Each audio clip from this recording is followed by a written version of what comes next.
আসসালামু আলাইকুম students, MS এডুকেশনের পক্ষ থেকে তোমাদের সকলকে জানাচ্ছি স্বাগতম। আজকের ক্লাসটা হচ্ছে পরিমিতির লাস্ট চ্যাপ্টার, যেটা হচ্ছে 16.4। এই অধ্যায় কমপ্লিট করার মাধ্যমে আমাদের 16তম অধ্যায়টা সম্পূর্ণ বেসিক সম্পূর্ণ কমপ্লিট হয়ে যাবে। এরপর শুধু আমাদের ম্যাথটা বাকি থাকবে।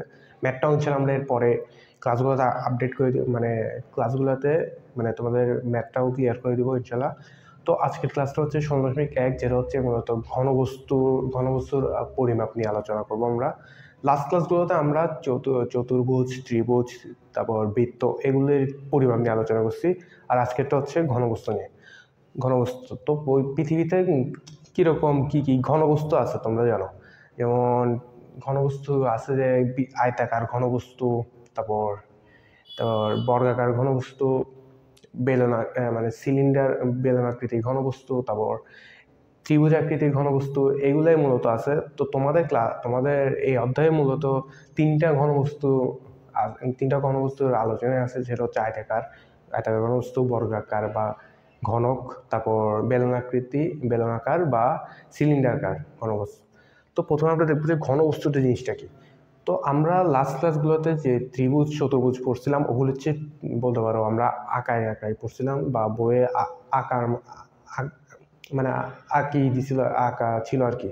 তো ওগুলো হচ্ছে 2D বলা যায়, 2 ডাইমেনশনালে। তো ঘন বস্তু হচ্ছে যেটা হচ্ছে 3 ডাইমেনশনাল। যেমন আমাদের আয়তাকার, প্রথম যদি আমরা আয়তাকার ঘনবস্তু বলি, আয়তাকার ঘনবস্তু কি আমাদের ঘর বা চিন্তা করো আমাদের বই। যেমন আমরা একটা বই দেখলাম, এই বইটা হচ্ছে একটা আয়তাকার ঘনবস্তু, যেখানে তল থাকবে অনেকগুলো, 3D বলা যায়। তো আয়তাকার ঘনবস্তু এটা। তারপর হচ্ছে বর্গাকার ঘনবস্তু হচ্ছে যে বর্গাকার ঘনবস্তু হচ্ছে কিউব বলা যায়, রুবিক্স কিউব। তোমরা রুবিক্স কিউব মিলাইছো না, ওইটা হচ্ছে কি পারফেক্ট একটা বর্গাকার ঘনবস্তু। এরপর তোমাদের চ্যাপ্টার লাস্ট যেটা আছে যে বেলনাকার বা সিলিন্ডারকার। তোমরা সিলিন্ডার তো অবশ্যই দেখে থাকছো, বা পাইপ তো দেখছোই। এটা একটা আদর্শ সিলিন্ডার বলা যায়।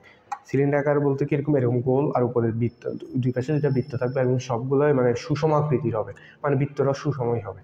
তো বুঝতে পারছো যে এটাই ছিল যে তোমাদের এই তিনটা ঘনবস্তু। তো প্রথমে আমরা আলোচনা করব যে আয়তাকার ঘনবস্তু নিয়ে। আয়তাকার ঘনবস্তু তোমাদের বই বা তোমাদের ঘরগুলোর যদি রুম চিন্তা করো, সেটা হচ্ছে পারফেক্ট একটা আয়তাকার ঘনবস্তুর উদাহরণ বলা যায়। বইয়েরটা চিন্তা করো, এটা আয়তাকার ঘনবস্তু। আর আয়তাকার ঘনবস্তু আর বর্গাকার ঘনবস্তুর একটা কমন একটা বৈশিষ্ট্য আছে, যেটা মাস্ট থাকতে হবে, সেটা হচ্ছে ওদের 6টা তল থাকবে। যেমন 6টা তল থাকবে, এবং প্রত্যেকটা ছয়টার মধ্যে তিনটা আলাদা, বাকি তিনটা ওদের সমানই হবে। যেমন তোমাদেরকে আমি বলি, যেমন এই একটা বই ধরলাম, এখানে 6টা তল কোনটা, এই একটা, দুইটা, তিনটা, এই সেম এই তিনটা বিপরীতভাবেও তিনটা থাকবে। যেমন এই একটা, দুইটা, তিনটা, বুঝতে পারছো? নিচে একটা, উপর একটা, 1, 2, 3, 4, 5, 6, এই 6টা তল। একইভাবে বর্গাকার ঘনবস্তু বা ঘনক বা কিউব যেটা বলো, ওইখানে সেম ছয়টা তল থাকবে, বা 6টা পৃষ্ঠ থাকবে, পৃষ্ঠ বলা যায়। এগুলোকে বলা যায় পৃষ্ঠতল বলা হয়। তো আর ঘনবস্তুটা পুরোটা হচ্ছে যে যেই নিরেট বা ভরা থাকে, এটা তো পুরা ভরা একটা ইয়া বলা যায়, আয়তক্ষেত্র বলা যায়, আয়তাকার ঘনবস্তু। এই জন্য এটাকে একটা ঘনবস্তু বলা হয়। তো আয়তাকারের প্রথমে আমরা যেটা দেখবো, আয়তাকারে আগে আমরা এটা চিহ্নিত করব। প্রথমে আমরা চতুর্ভুজ, ত্রিভুজ বা বৃত্ত, এগুলির ক্ষেত্রে আমরা কি বুঝছিলাম, ক্ষেত্রফল বুঝছিলাম, ক্ষেত্রফল আর পরিসীমা, এগুলাই মেনলি পড়ছিলাম। আর ইয়াতে কিন্তু আমরা ঘনবস্তুর ক্ষেত্রে আরেকটা জিনিস অ্যাড হবে, সেটা হচ্ছে আয়তন। এটাও আমরা এখনই দেখবো, তোমার চিন্তা বিষয় না। তো প্রথমে আমরা একটা ঘনবস্তু, আয়তাকার ঘনবস্তু আমরা যদি একটা আঁকি,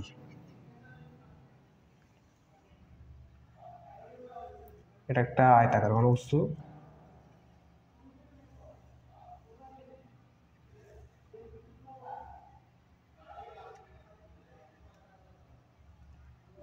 একটা পারফেক্ট আয়তাকার ঘনবস্তু হয়েছে।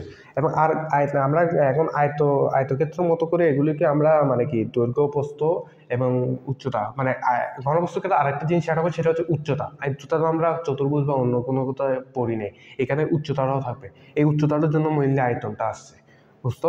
তো এখন আমরা এই নামকরণগুলো কীভাবে করবো, যেমন দেখো, এখানে যদি আমরা একটা আয়তাকার ঘনবস্তু দেখি, তোমরা এই পৃষ্ঠের ক্ষেত্রে কি দেখতেছো? এই পৃষ্ঠের ক্ষেত্রে যদি আমরা এটাকে যদি এটা এই তো ইয়াটা যদি দৈর্ঘ্য, এই যে দৈর্ঘ্যটাকে ধরি, এই দৈর্ঘ্যটাকে তোমরা এ, এটা দৈর্ঘ্য, এটাকে ধরবো এ, এটা হচ্ছে প্রস্থ, এটাকে ধরবো বি, আর এটা হচ্ছে উচ্চতা, মানে এই ঘনবস্তুটা উচ্চতা, উচ্চতাকে ধরবো আমরা সি। সেমভাবে যদি আমরা এখানে যদি লিখি, এটা হচ্ছে দৈর্ঘ্য এ, মানে এটা তুমি যদি 3D ভাবে চিন্তা করো, এটা তো এই, তাই না? আর প্রস্থ এটা হচ্ছে, এটা প্রস্থ হচ্ছে বি। তো এটা হচ্ছে দৈর্ঘ্য, আর বি হচ্ছে এটা প্রস্থ। এরপর উচ্চতাটা কোনটা? উচ্চতা বা পুরুত্ব বলা যায়, পুরুত্ব হচ্ছে এটা সি। তো এইখানে আমরা এটাকে সি দ্বারা, এই যে এই পার্টটাকে, এই যে এটা হচ্ছে সি উচ্চতা। এখন উচ্চতা তুমি এখানে আরও কয়েকটা বলতে পারবা, যেমন এটা, এটাও সি, এটাও সি, এটাও সি। সেমভাবে এ হয়েছে, এটাও এ, এটাও এ, এটাও এ, এটাও বি, এটাও বি, এটাও বি। বুঝতে পারছো? তো এগুলা না দেওয়াই মানে খুবই কনফিউজিং মনে হবে, তো এগুলো আপাতত না দিই। তো এখন যদি আমরা এই যে ঘনবস্তুটার যদি ক্ষেত্রফল যদি আমরা নির্ণয় করতে চাই, ক্ষেত্রফলটা আমরা কীভাবে নির্ণয় করবো? যেমন দেখো এখানে এই যে এই বইটা, এই আয়তাকার ঘনবস্তুটার কথা চিন্তা করলে, এখানে প্রত্যেকটা একটা একটা করে কি আয়তাকার পৃষ্ঠ তৈরি হয়েছে না? এটা একটা আয়তাকার পৃষ্ঠ দেখতে পাচ্ছ, সেমভাবে এটা একটা আয়তাকার পৃষ্ঠ। এগুলি প্রত্যেকটা মানে 6টা আয়তাকার পৃষ্ঠ তৈরি হয়েছে না? মানে এখানে আমরা প্রত্যেকটা পৃষ্ঠে একটা করে ক্ষেত্রফল পাবো না? তার মানে এখানে টোটাল কয়টা ক্ষেত্রফল পাবো আমরা? 6টা ক্ষেত্রফল পাবো। তো আমরা যদি এখন দেখো এই পৃষ্ঠের ক্ষেত্রফল যদি নির্ণয় করতে চাই, এই পৃষ্ঠে আমরা দৈর্ঘ্যটাকে কি ধরছি? এ, উচ্চটাকে কি? সি। হ্যাঁ ঠিক আছে, এই উচ্চটা হচ্ছে সি, দৈর্ঘ্য হচ্ছে এ। সেমভাবে যদি আমরা এই যে নিচের পৃষ্ঠের ক্ষেত্রফল যদি নির্ণয় করতে চাই, নিচের পৃষ্ঠে যদি আমরা একটু আগে চিন্তা করছি না, এটা কি এ না, আর এটা কি প্রস্থ বি। তার মানে যদি আমরা চিন্তা করি এ বি, তার মানে এই পৃষ্ঠের ক্ষেত্রফল কী হবে? এ বি, দৈর্ঘ্য ইন্টু প্রস্থ। সেমভাবে এটা কী হবে? এসি, দৈর্ঘ্য ইন্টু প্রস্থ। আর এখানে এই পৃষ্ঠের ক্ষেত্রফল কী হবে? বিসি। মানে কি এই ক্ষেত্র, এখানে ভূমিতে মানে প্রস্তুত ছিল না, মানে এটা প্রস্তুত, এখানে প্রস্তুত, তো এখানে মানে দৈর্ঘ্য প্রস্তুত হতো।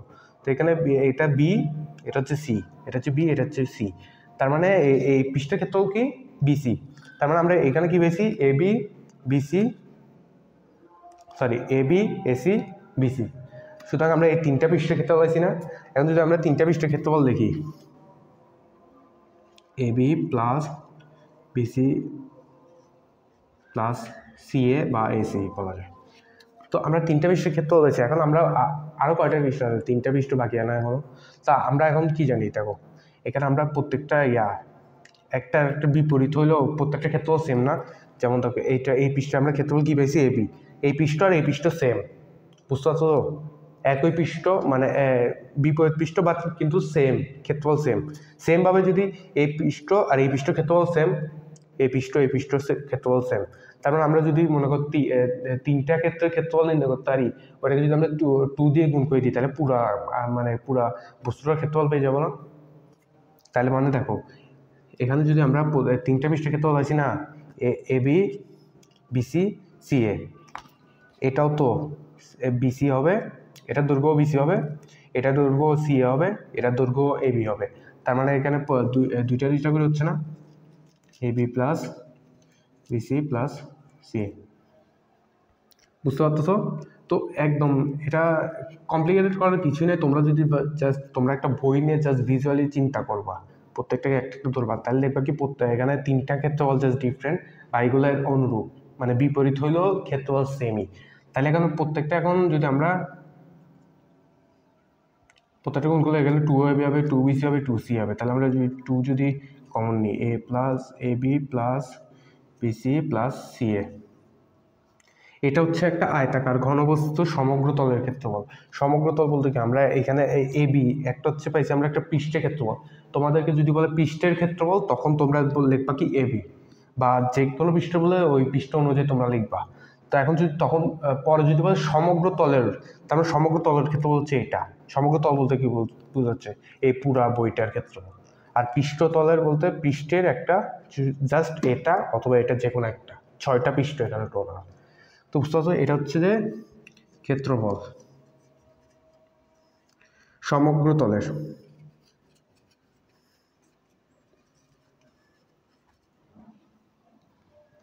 এটা হচ্ছে একটা আয়তাকার ঘনবস্তুর সমগ্র তলের ক্ষেত্রফলের সূত্র। বুঝছো? এরপর আমরা দেখবো যে এখানে কর্ণটা ম্যাক্সিমাম স্টুডেন্টই বেশি কমপ্লিকেটেডভাবে চিন্তা করি ফেলে, বা এটা একটু মোটামুটি বলা হচ্ছে কমপ্লিকেটেড। তো আমি তোমাদেরকে একদম সুন্দরভাবে ইজিলি বুঝাই দেবো। যেমন আমরা যদি এখানে 6টা তল, তো 6টা তলের 6টা কর্ণ হবে না? যেমন এখানে এই তলটার কর্ণ কি, এটুকু না? আর আমরা আয়তক্ষেত্রের কর্ণ কি পাইছি? আয়তক্ষেত্রের নর্মাল আয়তক্ষেত্রের কর্ণ, মানে ঘনবস্তু না, আয়তক্ষেত্রের কর্ণ কি পাইছি? √a² + b², মানে দৈর্ঘ্য স্কয়ার প্লাস প্রস্থ স্কয়ার। বুঝতে পারছো? এটা জাস্ট আমরা একটা নর্মাল আয়তক্ষেত্রের কর্ণ পাইছি। এখন যদি আমরা ঘনবস্তুর কর্ণটা নির্ণয় করতে চাই, সেটা কি হবে? ঘনবস্তুর কর্ণ আগে কোনটা সেটা আগে তোমাদেরকে মানে ক্লিয়ার হইতে হবে। ঘনবস্তুর কর্ণ হচ্ছে, যেমন একটা পৃষ্ঠের কর্ণ যদি বলি, মানে আমরা যে এই কর্ণ যেটা লিখছি এটা হচ্ছে আয়তাকার ক্ষেত্রের একটা পৃষ্ঠের কর্ণ। পৃষ্ঠের কর্ণ কোনটা? এই যে এটা হচ্ছে আয়তাকার পৃষ্ঠের কর্ণ, মানে এই যে বইয়ের এই পৃষ্ঠটার কর্ণ, অথবা যে কোনো একটা পৃষ্ঠে, এই পৃষ্ঠের ধরলো, এই পৃষ্ঠের এখানে যে কোনো একটা পৃষ্ঠের কর্ণ ধরলো।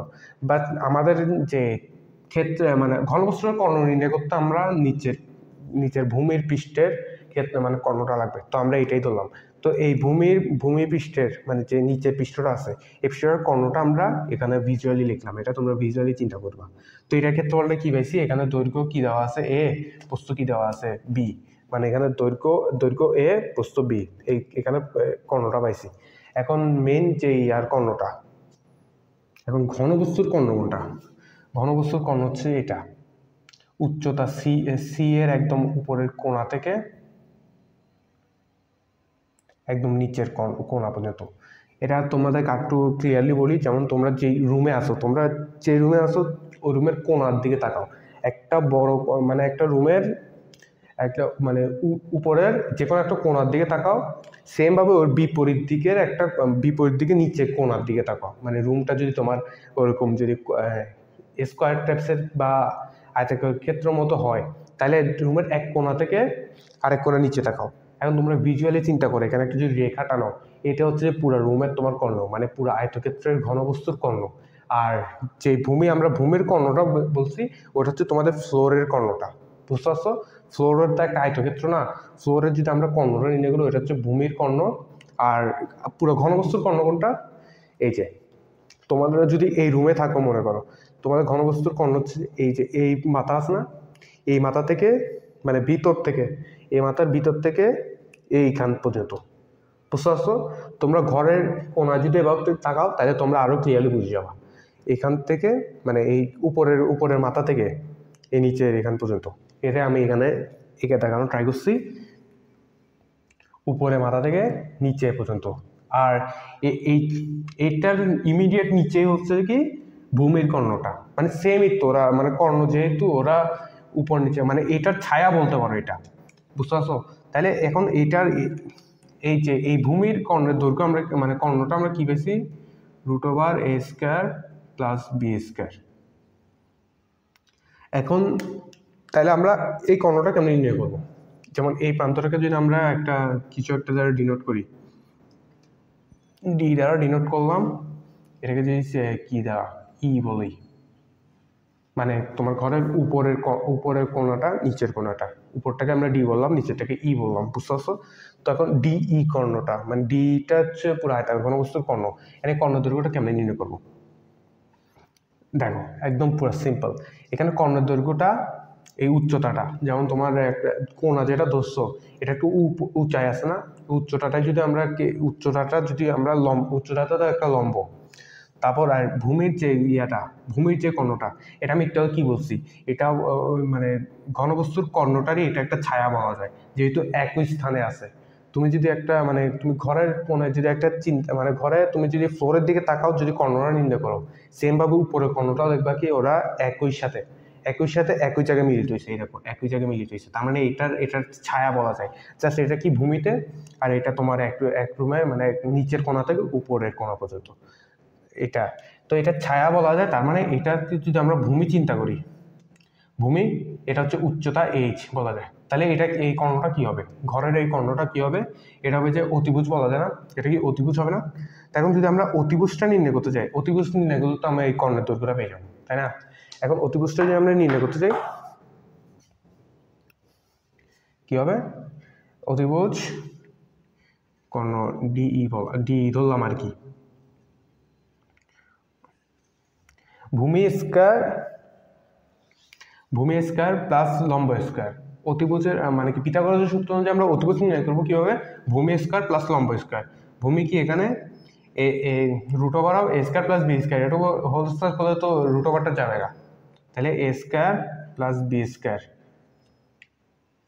ইন্টু লম্ব স্কয়ার। লম্বটা কি এখানে, লম্বটা কি এটা তো ঘরের উচ্চতাটাই, বা তুমি যদি ঘরে চিন্তা করতেছো বা এখানে যে বইয়ের যদি আমি বইটা চিন্তা করি এই উচ্চতাটাই তো লম্ব, উচ্চতাটাকে আমরা সি ধরছি না, তাহলে এখানে কি হবে সি স্কয়ার।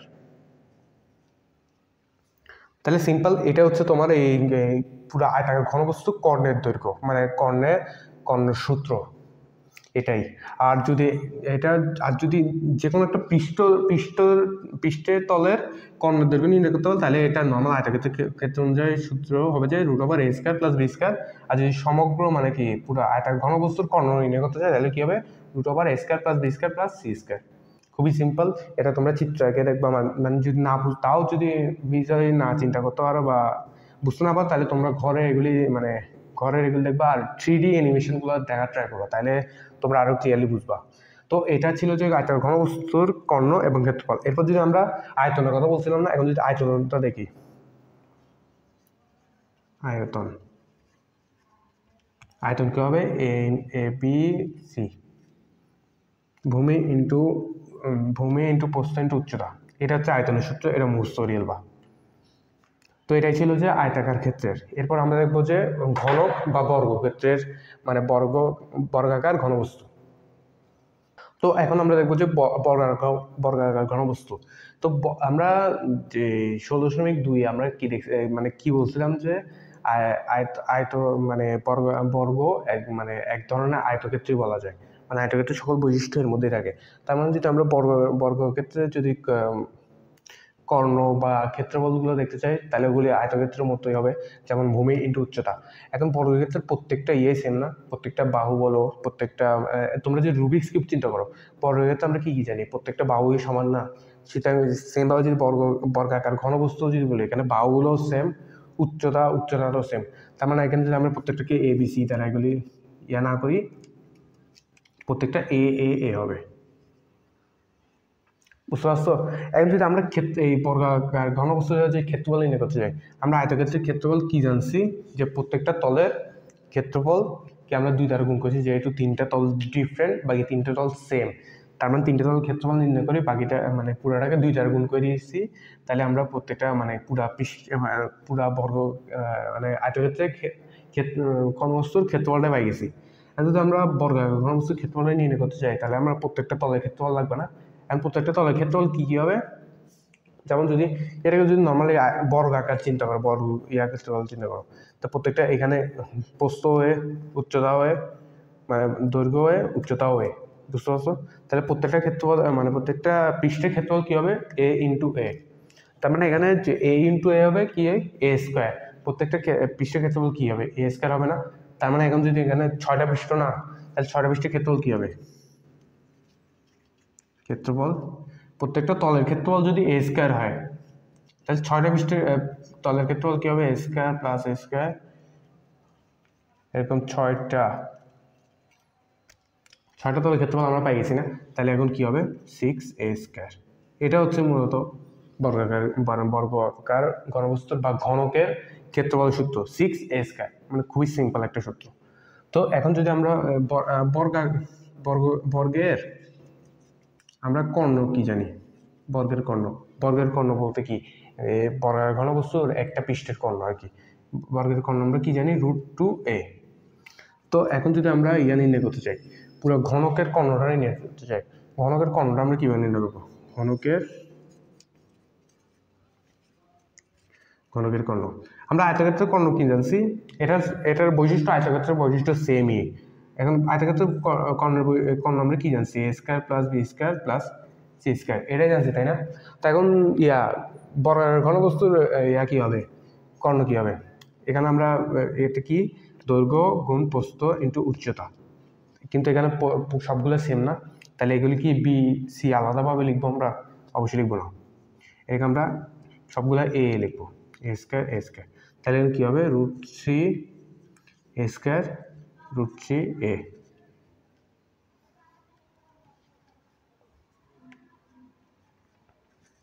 এটা হচ্ছে যে ঘনকের কর্ণের সূত্র, বুঝতে পারছো? ক্ষেত্রফল হচ্ছে 6a স্কোয়ার, ঘনকের কর্ণের সূত্র হচ্ছে √3a। আর যদি ঘনকের যদি আয়তন দেখি,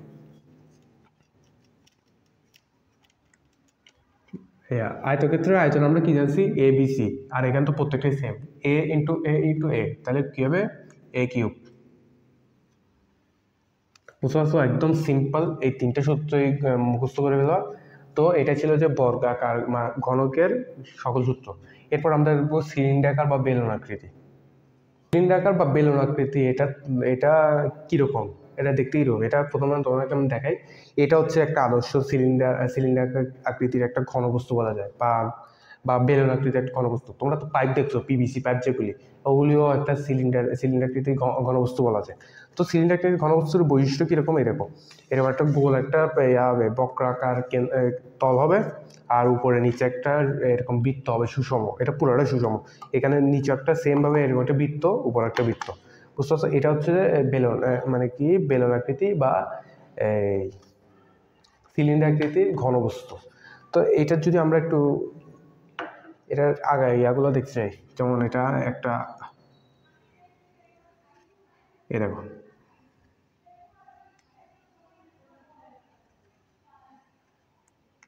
এটা হচ্ছে যে একটা বেলুন আকৃতি বা সিলিন্ডার আকৃতির ঘনবস্তু। এটার উপরে তো বুঝতে পারছো, এখানে উপরে একটা সুষম বৃত্ত আছে, নিচে একটা সুষম বৃত্ত আছে। বৃত্ত তো অবশ্যই একটা ইয়ে আছে, প্রস্থ আছে। সেমভাবে এখানেও বৃত্ত একটা প্রস্থ, সরি প্রস্থ না, ব্যাসার্ধ বলছি। আর উপরে নিচের ক্ষেত্রফল সেম হবে, তো ওদের ব্যাসার্ধও সেম। এখন যদি সিলিন্ডার আকৃতির যে উচ্চতাটা যদি দেখি, এই পুরো উচ্চতাটাকে আমরা কি বলবো? এইচ দ্বারা প্রকাশ করলাম, বুঝতে পারছো? এই সিলিন্ডার আকৃতি যদি এইচ দ্বারা প্রকাশ করি, এখন তাইলে আমরা আরেকটা জিনিস যেটা দেখা যায়, মনে করো ধরো এটাই সেই সিলিন্ডার, এটাই সেই সিলিন্ডারটা, এই যে এই সিলিন্ডারটা মনে করো এটাই। এখন সিলিন্ডারটা মনে করো আমরা এটা একটা যদি কাটি, এই দেখো এই সিলিন্ডারটার মানে উপরে নিচে দুটোটাই বৃত্ত, তাই না? তো সিলিন্ডারটা কতটুকু পরিমাণ আছে, এখানে উচ্চতাটা কি? একটা সিলিন্ডার, একটা মানে সিলিন্ডারের এই যেতটুকু পরিমাণ আছে, এখানে যেটুকু পরিমাণ, এটুকু পরিমাণ আছে, এটা কি একটা বৃত্তের পরিধি। এখন যদি আমরা এটাকে যদি কাটি, এরকম সোজা করে দিই, বুঝতে পারছো? কাটি যদি আমরা এরকম সোজা করি, মানে এই সিলিন্ডারটাকে আমরা কাটি যদি এরকম সোজা করে দিই, তাহলে এটা এরকম দেখতে হবে না? আর বৃত্তগুলোকে আমরা এরকম আলাদা আলাদাভাবে লিখলাম, তাহলে এটাকে যদি আমরা কাটি সোজা করি, সিলিন্ডারটা এরকম আকৃতির হবে। এখন যদি সিলিন্ডারটা যদি এরকম আকৃতির হয়, এই যে এই উচ্চতাটা তো আমরা উচ্চতা অনুযায়ী এটা প্রস্থটা আমরা জানলাম যে এইচ। এখন এই পার্টটুকু কি হবে? এই পার্টটুকু আমরা একটা বৃত্তকে আমরা যে বৃত্তের মতো দেখতে, এটাকে কাটিয়ে আমি সোজা করছি না, তার মানে এই পার্টটা পুরোটা ইয়ে হবে না, বৃত্তের পরিধি হবে না, বুঝতে পারছো? তার মানে বৃত্তের পরিধিটা কি হবে? 2πr, বুঝতে পারছো? এই যে এই বৃত্তটাকে যদি দেখি এরকম, এই বৃত্তটা তো ছিল এই বৃত্ত দুটা, দোনোটা বৃত্ত একটু সেম, তাই না? এখন এই বৃত্তটা এই বৃত্তটাই তো পুরাটা মানে এই পার্টটুকু তো পুরাটাই পরিধির সমান, পরিধি, তাই না? এখন এই পরিধিটাকে তো আমি কাটি এরকম সোজা করলাম, সোজা করি তো এটা হয়েছে। তার মানে এই পরিধিটাকে যদি আমি কাটি সোজা করি, এটা পুরাটাই পরিধি না? এই যে এই পুরাটাই পরিধি না? এই সেমভাবে আমি পরিধিটা দেখতাম। এখন যদি আমরা এই পার্টটুর ক্ষেত্রফল নির্ণয় করতে চাই, ক্ষেত্রফল কী হবে? এই পার্টটুর ক্ষেত্রফল ভূমি ইন্টু উচ্চতা, তাহলে কী হবে? এই পার্টটুর ক্ষেত্রফল কী হবে? 2πr into H, 2πr H. এটা হচ্ছে বক্রতল বক্রতলের ক্ষেত্রফল। বক্রতল কোনটা ছিল? যে সিলিন্ডারটা এই পার্টটুকু, এই বক্রতল পার্টটা যেটা দেখতেছো এইটাই ছিল, এটাকে আমি কাটি এরকম সোজা লিখছি। তার মানে এই পার্টটুকুর ক্ষেত্রফল কি পাইছি আমরা? 2πr এইচ, বুঝতে পারছো? এখন আমাদের আর কি কি লাগবে? উপরের এই বৃত্ত দুইটি ব্যাসার্ধ লাগবে না, মানে ক্ষেত্রফল লাগবে না। এখন আমরা একটা বৃত্তের ক্ষেত্রফল কি জানি, পাই আর স্কোয়ার। সুতরাং দুইটার ক্ষেত্রফল কি 2 পাই আর স্কোয়ার। তার মানে আমরা বৃত্ত দুইটার ক্ষেত্রে মানে উপরের প্রান্ত আর নিচের প্রান্ত বৃত্তের দুইটার ক্ষেত্রফল পাইছি কি 2 পাই আর স্কোয়ার। বক্রতলের ক্ষেত্রফলটা পাইছি কি 2 পাই আর × h। তাহলে এখন আমরা পুরা মানে এই ঘনবস্তু মানে বেলুন আকৃতির ঘনবস্তুটার ক্ষেত্রফল নির্ণয় করতে পারবো না। দেখো পুরা বেলুন আকৃতির ঘনবস্তুটার বেলুন আকৃতির ঘনবস্তুর সমগ্র তলের ক্ষেত্রফল কি হবে, সমগ্র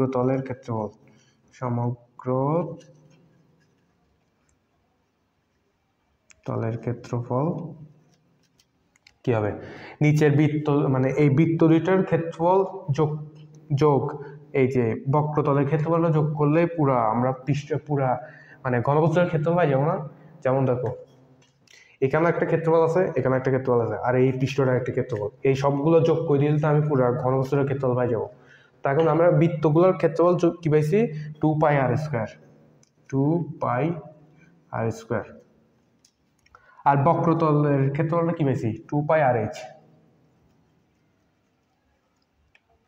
এটা যদি একটু সিম্পলিফাই করি 2 পাই r × r+h, এটা হচ্ছে মেন তোমার বেলুন আকৃতির বা সিলিন্ডার আকৃতির ঘনবস্তুর সমগ্র তলের ক্ষেত্রফলের সূত্র। সমগ্র তলের ক্ষেত্রফলের সূত্রটা কি হবে 2 পাই r × r+h। আর এখানে যে বেসিকগুলো আছে বেসিকগুলো মাথায় রাখবা। আর এখানে যে 2 পাই r/h এটা হচ্ছে কি বক্রতলের ক্ষেত্রফল,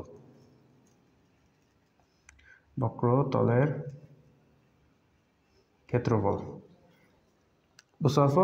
এটা হচ্ছে বক্রতলের ক্ষেত্রফল আর এটা হচ্ছে সমগ্র তলের ক্ষেত্রফল। এরপর যদি আমরা এখানে এর আয়তনটা দেখি, আয়তন কি হবে, আয়তন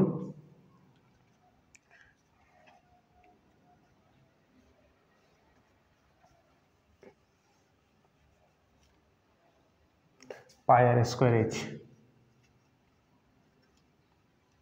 এটা কিভাবে আসছে, যেমন এখানে দেখো এখানে ওই পুরা যদি আয়তন বলতে কি বোঝায়, আমাদের যে যদি নিরেট হয় পুরো নিরেটের একটা মানে পরিমাপ বলা যায়। আর ক্ষেত্রফলটা তো বুঝতে হবে যে ক্ষেত্রের মানে ক্ষেত্রফলটা। আর এখানে যদি আয়তনটা কিভাবে আসছে, এখানে একটা বৃত্ত দেখতে পাচ্ছ না, এখানে বৃত্তটা মানে সেম ক্ষেত্রফলে বা সেম মাপের, এখানে পরিমাপটা সেম। এখানে অসংখ্য বৃত্ত আছে না, প্রত্যেকটার মধ্যে অসংখ্য বৃত্ত আছে না, তার মানে বৃত্তের ক্ষেত্রফল আমরা লিখলাম বৃত্তের ক্ষেত্রফল ইন্টু অসংখ্য বৃত্ত আছে, তার মানে এটা উচ্চতাটা আমরা হিসাব করব। তাহলে উচ্চতাটা কি ধরলাম h, তার মানে πr²h। তাহলে কি কি পাইলে এখানে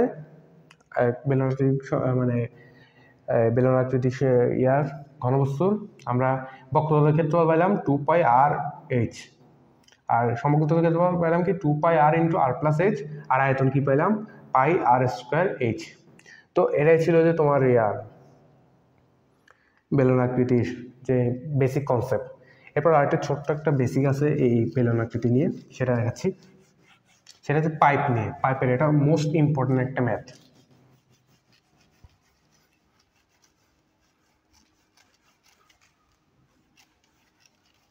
পাইপের ম্যাথ এটা আমাদের সময় আসছিল, তো এটা অনেক ইম্পর্টেন্ট একটা ম্যাথ, এটা 3 স্টার একটা ম্যাথ বলা যায়, ম্যাথের একটা কনসেপ্ট।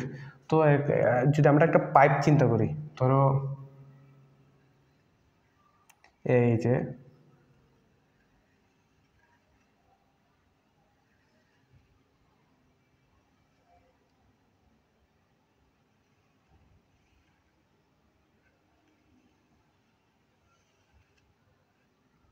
এই ধরো একটা পিভিসি পাইপ ধরতে পারে, পিভিসি পাইপ তোমরা দেখছো না, পাইপ তো জানোই, পাইপের এই যে এইটুকু অংশটা কি হবে,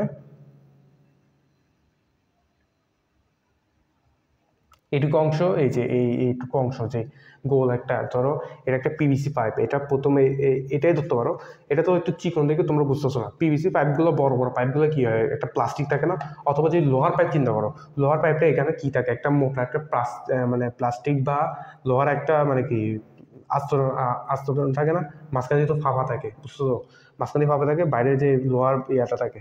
এখন তোমাকে এখানে কিরকম ম্যাথ দিতে পারে, তোমাকে হয়তো বলবে যে বাইরের লোহার বা পাইপের পাইপের আয়তন নির্ণয় করো অথবা ওজন নির্ণয় করো, অথবা তোমাকে ওজন দিয়ে দিবে, বলবে যে এটা দিয়ে মানে কত টাকার ওই হিসাব করে তোমাকে দিয়ে দিবে। এখন আমরা ফিজিক্সে তোমরা একটা সূত্র জানছো না, এম রো ভি। এম কি? ভর। রো কি?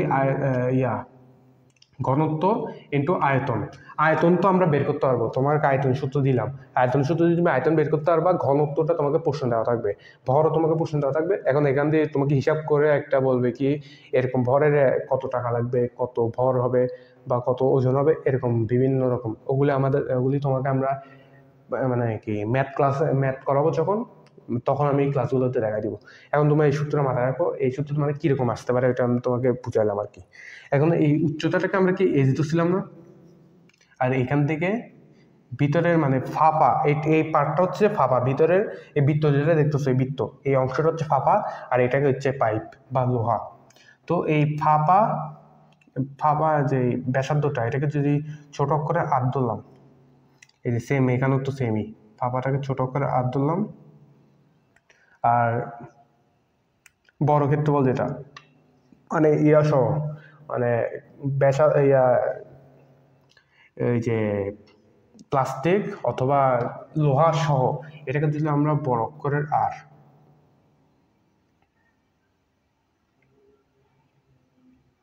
বড় অক্ষরে আর। তাহলে এখন আমরা দেখো, তোমরা এখান থেকে কি তুমি এই যে এই পার্টটার এই ফাঁপা অংশ মানে ফাঁপা অংশটার ক্ষেত্রফল কিন্তু বড় যেটার ক্ষেত্রফল, এটাকে যে বড়টার ক্ষেত্রফল থেকে ছোটটার ক্ষেত্রফল বিয়োগ দিলে তো তুমি এখানে প্লাস্টিকের অংশটা পেয়ে যাবে না, বুঝতে পারছো? তো এটাই ছিল যে মূলত তোমাদের পাইপের কনসেপ্টটা। তোমাদেরকে আমি একটু ছোট করে একটা মানে বুঝাইলাম জাস্ট কীরকম হয় দেখতে, বা পাইপের কনসেপ্টটা কী। আর এই সূত্রটা তোমরা মাথায় রাখবা, তোমরা ফিজিক্স অবশ্যই পড়েও থাকবা, তো এটা তোমরা জানবাই। তো এটাই ছিল যে পাইপের বাকিটা বিস্তারিত ম্যাথমেটিক্যাল যা আছে এটা পুরোটাই হচ্ছে ম্যাথের উপর, ম্যাথ কীরকম আসে তো ওই হিসেব করে আমরা হিসাব করে বের করবো আর কি। তো এখন এটাই ছিল আমাদের বেলন আকৃতি বা ঘনবস্তুর লাস্ট টপিক। তো আজকের ক্লাসটা এটুকুই। এই ক্লাসের মাধ্যমে আমাদের মানে 16 অধ্যায়ের যে বেসিক পার্টের সব কিছুই কমপ্লিট করা হয়েছে। এরপর যদি তোমরা কিছু না বুঝে থাকো বা কিছু ছুটে যেয়ে থাকে, তো ওইটা আমাকে তুমি কমেন্ট বক্সে জানাবা অথবা ইনবক্সে জানাতে পারো। তো আজকের ক্লাসটা এটুকুই, আমাদের 16 অধ্যায়ের বেসিক পার্ট শেষ। ইনশাআল্লাহ আমরা নেক্সট ডে তোমাদেরকে ম্যাথ করাবো বা সৃজনশীল করাবো। তো আজকের ক্লাসটা এটুকুই। আল্লাহ হাফেজ।